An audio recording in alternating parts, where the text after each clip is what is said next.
네, 여러분 안녕하세요. 네, 매지온을 말씀드립니다. 매지온이 시세를 좀 많이 들어 올렸어요. 사실 뭐 최근에 이 정도의 상승폭이 나오기가 쉽지 않았던 부분인데 이런 흐름을 보였습니다. 자, 이게 원인이 그 몇 가지가 좀 있어요, 여러분. 이거 한번 살펴보고요. 자, 그리고 주가 전망을 한번 해보는 시간을 가져보도록 하겠습니다. 네. 자, 그리고 영상의 끝부분에는 제가 승부주도 말씀을 드릴 겁니다. 참고하시고요. 여러분들의 구독, 좋아요, 알림 설정 항상 감사하게 여기고 있다는 말씀 드리고요. 꼭 텔박에 들어오셔서 미리 정보를 좀 선취하고 필요할 경우 매매 사인을 좀 빠르게 습득을 하셨으면 좋겠어요. 매지원 입장이라고 문자 주시면 제가 텔박에 초대해서 거기서 자세한 말씀 드리겠습니다. 자, 여러분 지금 매지온이 이렇게 상승을 했어요. 그리고 시간 외 단일가 있죠? 시간 외 단일가에서도 1.4%좀 오름세로 마무리가 됐습니다. 물론 한 335주만 거래가 됐죠.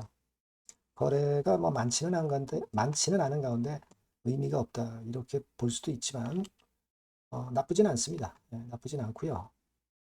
우리가 주가 흐름을 보면은 올랐다가 좀 물량이 나오기도 했지만 잘 버틴 흐름으로 마무리가 됐다 이렇게 생각이 들고요. 네, 여러분들 그 보셨지만은 그 매전 공시가 하나 나온 게 있어요. 그래서 특정 임원 주주 특정 증권 소유주수 변동해가지고 지분을 조금 늘렸죠. 네, 지분을 박 대표가 좀 늘린 게 나와 있습니다. 1231주 그죠? 그런데 지분율은 0.04% 떨어졌다. 이거는요, 여러분 최근에 그 CB가 주식으로 전환된 게 있었잖아요. 그게 합쳐져서 전체 발행 주식 수가 조금 늘어났기 때문에 그래요. 4만 주하고 17만 주, 한 21만 주 정도 늘어났잖아요. 그죠? 그것 때문에 전체 발행 주식 수가 늘었기 때문에 주식을 장내 매수했음에도 불구하고 지분율이 약간 떨어진 것처럼 나온 겁니다. 그렇게 일단 인식을 하시면 되겠고, 기본적으로 최대 주주가 주식을 더, 지분을 더 추가했다. 이 점이 일단 모멘텀으로, 긍정 모멘텀으로 좀 작용이 된 그런 측면이 좀 있었다. 이렇게 판단이 됩니다. 그렇죠? 그렇게 봐야 되겠죠? 그렇게 봐야 되겠고, 다른 재료가 나온 건 없어요. 다만 제가 볼 때는요, 지금 뭐 난리잖아요.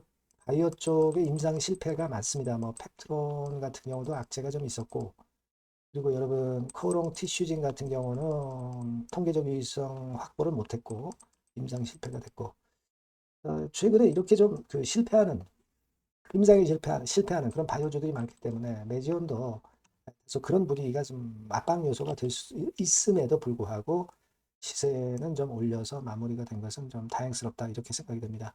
매지온은 매지온이고 티슈진은 티슈진이고 팩트론은 팩트론일 뿐입니다. 다른 기업의 임상 실패가 매지온의 실패로 귀결되지는 않는다. 일단 그렇게 생각하실 필요가 있다. 이거 말씀을 드리고 싶고요. 그리고 최근에 CB 물량 상장되는 건이 그래서 이제 부담을 줄 수는 있는 그런 부분이기는 합니다만은 지금 뭐 17만 주는 이미 7월 16일 상장일이 지난 지 꽤 며칠 됐죠. 그죠? 그리고 4만 주는 7월 20일 이것도 전부 다 나왔단 말이에요. 일단 상장일은 지났단 말이에요. 자, 근데 이게 무슨 얘기냐? 결국 이제 CB가 상장일이 지나고 나니까 그 전에는 부담으로 작용했다가 상장일이 지나고 나니까 좀 악재에서 벗어나는 주가 흐름. 네, 요게 나타나지 않았나 이런 생각을 해볼 수 있지 않나 이런 생각도 합니다. 그죠? 그리고 제가 말씀을 드렸지만은 지금 이제 4회차 물량은 나오고 있고 요것이 소화가 되면 자 5회차 같은 경우는 얼마 없단 말이에요. 그러니까 우리가 5회차에 대한 부담을 가질 필요가 없고 자 그렇게 되는 겁니다. 그죠? 그러니까 CB가 주식으로 전환되는 건의 마이너스 요인이 주가가 이미 내리면서 많이 선반영되지 않았느냐 이런 생각을 좀 할 수 있다. 저는 그렇게 좀 말씀을 좀 드리고 싶어요. 그렇게 말씀을 드리고 싶고 그리고 가만히 보면은요 얼마 전에 단일 종목 레버리지 대책이라고 F4인가 뭔가 있었죠. 4F. 네, 이 회의에서 맹물 대책을 내놨잖아요. 맹물 대책을 내놔가지고 대통령이 나서서 신속히 보완해라. 네, 이렇게 지시를 했거든요. 이게 7월 21일 날 이 기사 보셨을 겁니다. 대통령도 알고 있다 이거예요. 보안 조치 나올 수밖에 없어요. 이 보안 조치가 나온다는 의미는 결국 쏠림장이 개선이 된다는 얘기예요. 그죠? 쏠림장이 개선이 되면은 결국 코스닥 쪽의 제약바이오 쪽이 힘을 좀 낼 수 있다는 그런 부분으로 우리가 해석할 수 있다는 겁니다. 지난번에 며칠 전에 나왔던 그 맹물 대책 같은 경우는 제가 누차 말씀을 드렸지만은 탁상 행정의 표본이죠. 대책을 어떻게 증권사나 또는 그 투자운용사하고 대책을 논의합니까? 이해관계가 있는 증권사나 투자운용사하고 대책을 논의해 봐야 증권사나 투자운용사에 유리한 대책이 나올 수밖에 없는 거예요. 그러니까 맹물 대책이 나오지 않을 수가 없었던 상황이죠. 근데 이 부분이 좀 개선이 될 조짐이 보인다는 얘기죠. 그죠? 그러니까 이런 부분들도 좀 긍정적으로 작용되지 않을까. 저는 그런 생각을 좀 할 수 있다.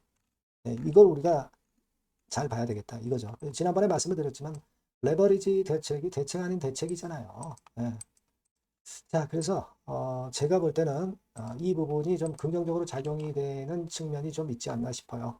물론 대책이 또 나와봐야 알겠지만 그렇게 생각이 됩니다. 그래서 이 부분을 우리가 좀 주목해보고 그리고 여하튼 메지오는 PRV 선매각이라든가 아니면 뭐 펀탄 라이센스 아웃이라든가 뭐 ADPKD 라이센스 아웃이라든가 막 이런 큰 재료를 갖고 있습니다. 그죠?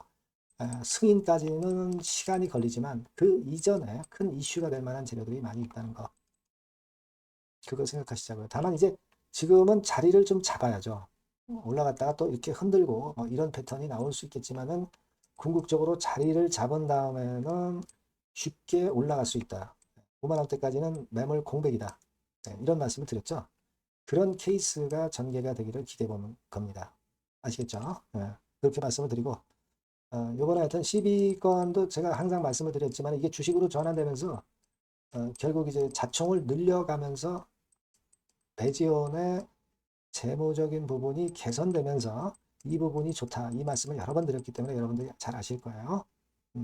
그거 이점이 있습니다. 여하튼 속속들이 나오는 실시간 정보를 제가 여러분과 소통을 하면서 드릴 거예요. 매지온이라고 문자 주셔서 같이 소통을 했으면 좋겠고요. 무료 텔레그램방 매지온 입장 이렇게 문자 주시면 텔방에 초대해서 좀 더 세밀하고 빠른 정보와 사인을 드리도록 하겠습니다. 문자 많이 주시고요.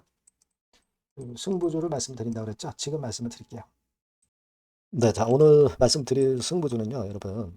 어디에 신경을 썼냐면, 자, 피로감 있는 이미 급등을 한 기술주 섹터를 배제한 섹터에서 제가 골랐어요. 이미 오를 대로 올라버린 기술주들 제가 여러분들한테 추천하는 것은 사실 그 적합지 않습니다. 앞으로 더 올라간다 하더라도 그 올라가는 한계가 명확한 종목, 이런 종목들을 저는 추천을 드리지는 않고요. 기술주가 아닌 비기술주 섹터에서 선택을 해봤습니다. 그게 올해 하반기에는 오히려 더 수익률 측면에서는 승부가 더 쉬울 가능성이 좀 높아요. 그걸 여러분들께 말씀드리고자 합니다. 자, 단일 종목 레버리지 때문에 시장 전체가 투기판이 돼버렸잖아요. 그쪽을 철저하게 피했습니다, 여러분. 그거 말씀을 드리고요. 지총은 1조에서 한 3조 정도, 1조에서 3조 정도의 종목입니다. 저가권 투기 목적의 그런 종목 일단 선정을 하지 않고요. 적절하게 여러분들이 투기 아닌 투자 목적으로 투자할 수 있는 종목을 선택을 했어요. 주가는 10에서 25만 원 정도 사이고요. 과감한 목표. 그러니까 우리가 달성도 못할 현실적이지 않은 목표를 말씀 안 드리고요. 2달 정도를 한 50% 정도 목표로 할 수 있는 터무니없는 목표가 아니고 현실적인 목표가 가능한 50% 정도 목표가를 잡았습니다. 아시겠죠? 자, 그래서 이 종목의 특징은 실적 발표 시즌 아닙니까? 실적의 최강점이 있는 종목이에요. 자, 이를테면 이런 종목입니다, 여러분. 여기 쭉 제가 일단 뭐 가려서 제가 여러분들께 보여드립니다만은 2분기 매출 같은 경우가 50% 증가하고요. 그러니까 큼지막한 종목인데 이 정도라면 대단한 겁니다. 그리고 영업이익이 50% 순증하는 종목이에요. 자기 자본 수익률 같은 경우 굉장히 중요하잖아요, 여러분. 그게 무려 그 35% 내지 70% 범위 내에 있는 부가가치가 높은 이익을 내는 기업이에요. 자, 이런 기업이라면은 우리가 해볼 만하다 이겁니다. 그래서 여러분들께 이제 추천을 드리는 거고요. 자, 그리고 주봉이나 월봉 차트를 보면 주봉 차트는 이런 식이죠. 최근에 두어 달간 흔들었다가 새롭게 시세를 내기 바로 직전의 모습이에요. 두 달여간 물량 소화 이후에 새 영역을 진입하기 직전이라는 거죠. 그죠? 네, 그겁니다. 그렇기 때문에 매력이 있고 월봉 차트도 비슷합니다. 그죠? 4개월간의 준비 작업 이후에 분출하기 바로 직전에 선도주자. 그 섹터의 선도주자. 막 이렇게 보시면 될 것 같습니다. 네. 자, 그런 종목입니다. 아무 종목이나 선택해서 말씀드리는 건 아니고요. 그리고 최근의 모습을 보면은 외인 기관이 쌍끌이 들어오고 있는 그런 모습이 보이죠, 여러분? 네. 초록색, 빨간색 보입니다. 근데 특히 투신이나 연기금이나 사모펀드에서 집중 매집하고 있어요. 자, 수급도 이렇게 뒷받침이 되는 종목이라면 우리가 해볼 만하다 이겁니다. 그죠? 우리가 해볼 만해요. 예, 여기 나오는 이 그래프의 종목은 아니고요. 해볼 만하다. 저는 그렇게 말씀을 좀 드리고 싶고요. 따라서 여러분들이 일단 하반기에 새 판을 짜는 한국 증시의 최적합주라고 저는 자신 있게 말씀을 좀 드리고 싶어요. 아시겠죠? 승부주라고 문자를 주시면 제가 매수부터 매도까지 끝까지 여러분들 곁에서 끝까지 케어하면서 수익을 내도록 한번 최선의 노력을 경주해 보겠습니다. 네. 꼭 승부주라고 문자를 주세요. 네, 감사합니다.